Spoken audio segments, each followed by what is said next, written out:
ओम श्री गुरुचरणकमलेभ्यो नमः। ओम नमो भगवते वासुदेवाय।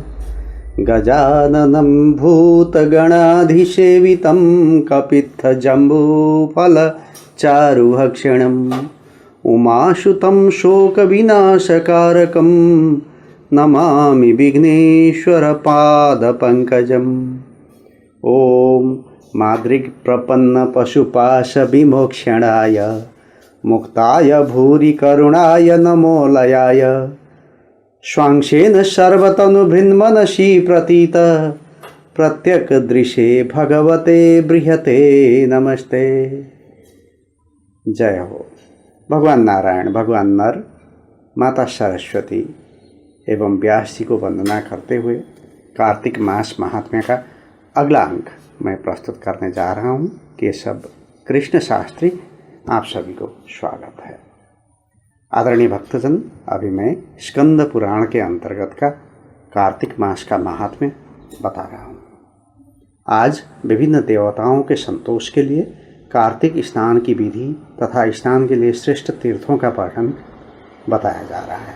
ब्रह्मा जी कहते हैं, कार्तिक का व्रत आश्विन शुक्ल पक्ष की दशमी से आरंभ करके कार्तिक शुक्ला दशमी को समाप्त करें, अथवा आश्विन की पूर्णिमा को आरंभ करके कार्तिक की पूर्णिमा को पूरा करें।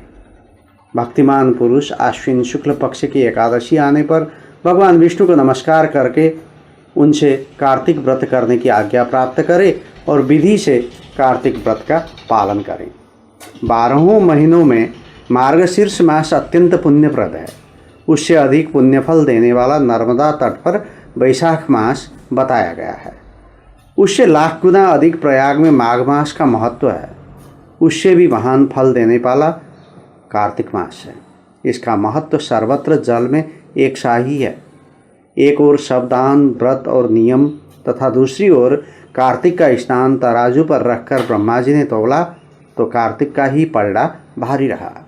स्नान, दीपदान, तुलसी के पौधों का लगाना और सींचना, पृथ्वी पर शयन, ब्रह्मचर्य का पालन, भगवान विष्णु के नामों का संकीर्तन तथा पुराणों का श्रवण, इन सब नियमों का जो कार्तिक मास में निष्काम भाव से पालन करते हैं वे ही जीवन मुक्त हैं। यह व्रत भगवान श्री कृष्ण को बहुत प्रिय है। सूर्य भक्त, गणेश भक्त, शक्ति उपासक, शिवोपासक और वैष्णव सभी को सब पापों का निवारण के लिए कार्तिक स्नान करना चाहिए। सूर्य की प्रीति के लिए जब तक सूर्य नारायण तुला राशि पर स्थित हो तब तक व्रत करना चाहिए।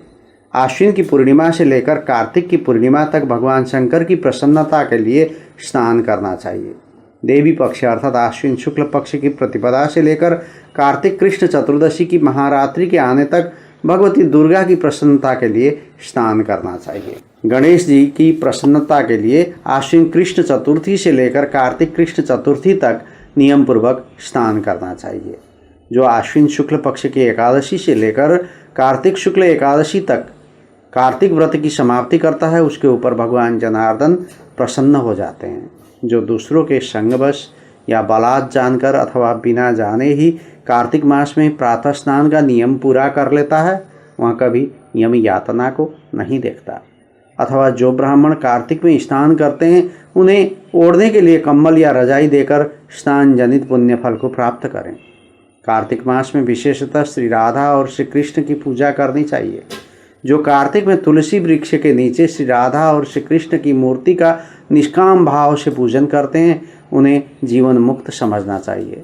हजारों पापों से युक्त मनुष्य क्यों ना हो, वहाँ कार्तिक स्नान से अवश्य पाप मुक्त हो जाता है। तुलसी के अभाव में आंवले के नीचे पूजा करनी चाहिए। मुख्य पूजा की विधि सूर्यमंडल में करनी चाहिए, अर्थात सूर्यमंडल की ओर देखकर सूर्य रूपी नारायण के लिए पूजनोपचार समर्पित करना चाहिए। सब देवता अप्रत्यक्ष हैं, केवल ये भगवान सूर्य ही प्रत्यक्ष हैं। अन्य सब देवता काल के अधीन हैं, परंतु भगवान सूर्य काल के भी काल हैं। जो दरिद्र हैं वही दान का पात्र है, उसकी अपेक्षा भी विद्वान पुरुष दान का विशेष पात्र है। भगवान विष्णु की चल मूर्ति से अचल मूर्ति श्रेष्ठ मानी गई है। मूर्ति के अभाव में भगवत बुद्धि से पीपल अथवा बट की पूजा करनी चाहिए। पीपल भगवान विष्णु का और बट भगवान शंकर का स्वरूप है। शालग्राम शिला के चक्र में सदा भगवान विष्णु का निवास है। इसीलिए प्रयत्नपूर्वक शालग्राम की पूजा करनी चाहिए। पलाश ब्रह्मा जी के अंश से उत्पन्न हुआ है। जो कार्तिक मास में उसके पत्तल में भोजन करता है वहाँ भगवान विष्णु के लोक में जाता है। पीपल के रूप में साक्षात भगवान विष्णु विराजमान है, इसलिए कार्तिक में प्रयत्नपूर्वक उसका पूजन करना चाहिए। जो लोग कार्तिक मास में स्नान, जागरण, दीपदान और तुलसी वन की रक्षा करते हैं वे भगवान विष्णु के स्वरूप हैं। जो भगवान विष्णु के मंदिर में झाड़ू देकर स्वस्तिक आदि का निष्काम भाव से मंगल चिन्ह बनाते हैं और भगवान विष्णु की पूजा करते हैं वे जीवन मुक्त हैं। जब 2 घड़ी रात बाकी रहे तब तुलसी की मृत्तिका, वस्त्र और कलश लेकर जलाशय के समीप जाए। पैर धोकर गंगा आदि नदियों तथा विष्णु और शिव आदि देवताओं का स्मरण करें। फिर नाभि के बराबर जल में खड़ा होकर इस मंत्र को पढ़े। कार्तिके हम करिष्यामि प्रातस्नानं जनार्दन प्रीत्यर्थ तव देवेश दामोदर मया सह। हे जनार्दन, हे देवेश्वर दामोदर, लक्ष्मी सहित आपकी प्रसन्नता के लिए मैं कार्तिक में प्रातः स्नान करूँगा।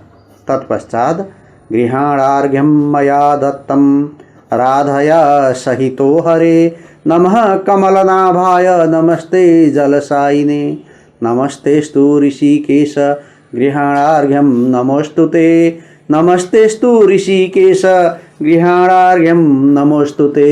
हे भगवान, आप श्री राधा के साथ मेरे दिए हुए इस अर्घ्य को स्वीकार करें। हरे, आप कमलनाभ को नमस्कार है। जल में शयन करने वाले आप नारायण को नमस्कार है। ऋषिकेश, यहाँ अर्घ्य ग्रहण कीजिए, आपको बार बार नमस्कार है। मनुष्य किसी भी तीर्थ में स्नान करें उसे गंगा का स्मरण अवश्य करना चाहिए। पहले मृत्तिका आदि से स्नान करके पावमानी ऋचाओं द्वारा अपने मस्तक पर अभिषेक करें। अगमर्षण और स्नानांग तर्पण करके पुरुष सूक्त से सिर पर जल छिड़के, उसके बाद बाहर आकर पुनः मस्तक पर तीर्थ का जल सिंचे। फिर हाथ में तुलसी लेकर 3 बार आचमन करके पानी से बाहर धोती निचोड़ें। वस्त्र निचोड़ने के पश्चात तिलक आदि करें। कार्तिक में जहाँ कहीं भी प्रत्येक जलाशय के जल में स्नान करना चाहिए। गर्म जल की अपेक्षा ठंडे जल में स्नान करने से 10 गुना पुण्य होता है। उससे 100 गुना पुण्य बाहरी कुएं के जल में स्नान करने से होता है। उससे अधिक पुण्य बावड़ी में और उससे भी अधिक पुण्य पोखरे में स्नान करने से प्राप्त होता है। उससे 10 गुना झरनों में और उससे भी अधिक पुण्य कार्तिक में नदी स्नान करने से होता है। उससे भी 10 गुना तीर्थ स्नान में बताया गया है। तीर्थ से 10 गुना पुण्य वहाँ होता है जहाँ 2 नदियों का संगम हो, और यदि कहीं 3 नदियों का संगम हो तब तो पुण्य की कोई सीमा ही नहीं है। सिंधु, कृष्णा, बेणी, यमुना, सरस्वती, गोदावरी, बिपाशा यानी ब्यास, नर्मदा, तमसा, मही, कावेरी, सरयू, क्षिप्रा, चर्वन्वती यानी चंबल, वितस्ता यानी झेलम, वेदिका, सोनभद्र, बेत्रवती यानी बेतवा, अपराजिता, गंडकी, गोमती, पूर्णा, ब्रह्मपुत्रा, मानसरोवर, वागमती, शतद्रु यानी सतलज, ये तीर्थ कार्तिक में दुर्लभ हैं। सब स्थलों से अधिक आर्यावर्त, विंध्याचल और हिमालय के भीतर का प्रदेश उत्तर भारत पुण्यदायक है। उससे भी कोल्हापुरी श्रेष्ठ है। कोल्हापुरी से श्रेष्ठ विष्णु कांची और शिव कांची हैं। उससे श्रेष्ठ है अनंत सेन का निवास स्थान बराह क्षेत्र। बराह क्षेत्र से चक्रक क्षेत्र और चक्रक क्षेत्र से अधिक पुण्यमय मुक्ति क्षेत्र है। उससे श्रेष्ठ अवंतीपुरी और अवंतीपुरी से श्रेष्ठ बदरी का आश्रम है। बद्री का आश्रम से अयोध्या, अयोध्या से गंगा द्वारा, गंगा द्वार से कनखल और कनखल से भी श्रेष्ठ मथुरा माना जाता है, क्योंकि कार्तिक में वहाँ स्वयं भगवान राधा कृष्ण स्नान करते हैं। मथुरा से भी श्रेष्ठ द्वारका है। जिन्होंने भगवान गोविंद में अपने चित्त को लगा रखा है उनके लिए द्वारका सूर्य के समान पुण्य का प्रकाश करने वाली है। द्वारका से भी श्रेष्ठ भागीरथी है। वहाँ भी जहाँ विंध्य पर्वत से मिलती है वहाँ अधिक श्रेष्ठ है। उससे 10 गुना पुण्य तीर्थराज प्रयाग में होता है। उससे श्रेष्ठ काशी है, जिसके आश्रय से गंगा जी भी मनुष्यों के सब पापों का नाश करती है। काशी में पंचनद, पंचगंगा तीर्थ है जो तीनों लोकों में विख्यात है। कार्तिक मास आने पर रौरव नरक में पड़े हुए पितर भी चिल्लाते हैं कि क्या हमारे वंश में कोई ऐसा भाग्यवान पैदा होगा जो पंचगंगा में जाकर हमारे लिए नरक से उद्धार करने वाला तर्पण करेगा। लाखों पाप करके भी मनुष्य यदि पंचगंगा में नहाकर बिंदु माधव जी की पूजा करें तो उसके सभी पाप तत्काल नष्ट हो जाते हैं। कुछ रात बाकी रहे तभी स्नान किया जाए तो वह उत्तम और भगवान विष्णु को संतुष्ट करने वाला है। सूर्योदय काल में किया हुआ स्नान मध्यम श्रेणी का है।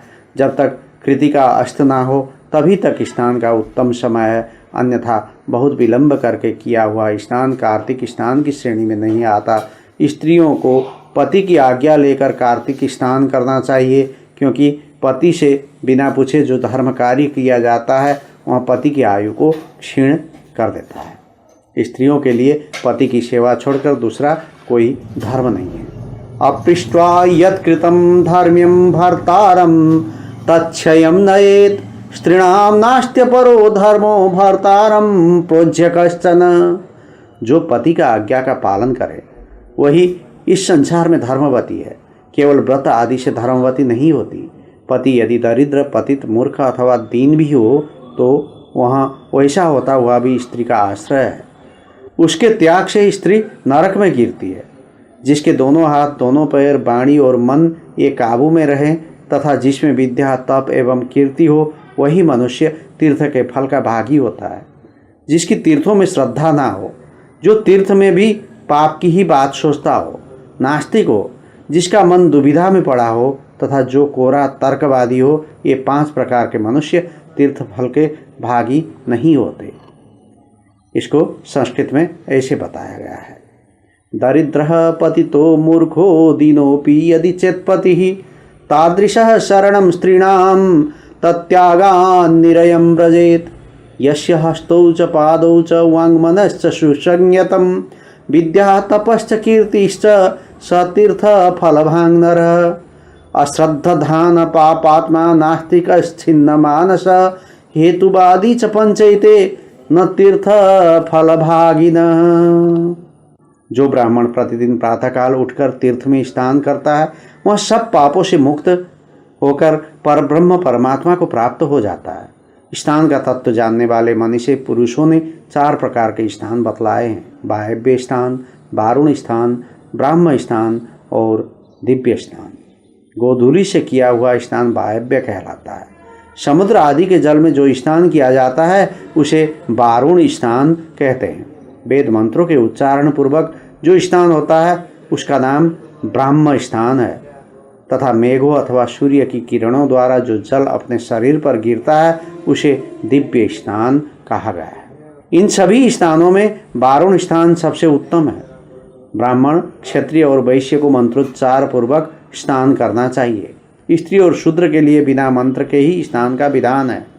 प्राचीन समय में श्रेष्ठ तीर्थ पुष्कर में जहाँ नंदा संगम है, वहीं नंदा के कहने से राजा प्रभंजन कार्तिक मास में पुष्कर स्नान करके व्याघ्र योनि से मुक्त हुए थे और नंदा भी कार्तिक में पुष्कर का स्पर्श पाकर परम धाम को प्राप्त हुई थी।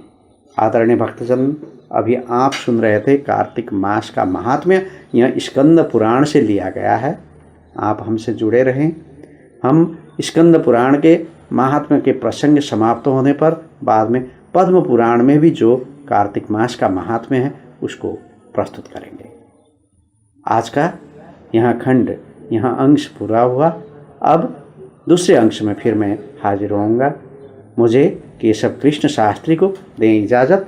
आपका आज का दिन अच्छा रहे, शुभ रहे, भगवान की अहेतु की कृपा बरसती रहे, यही है मेरी शुभकामनाएं।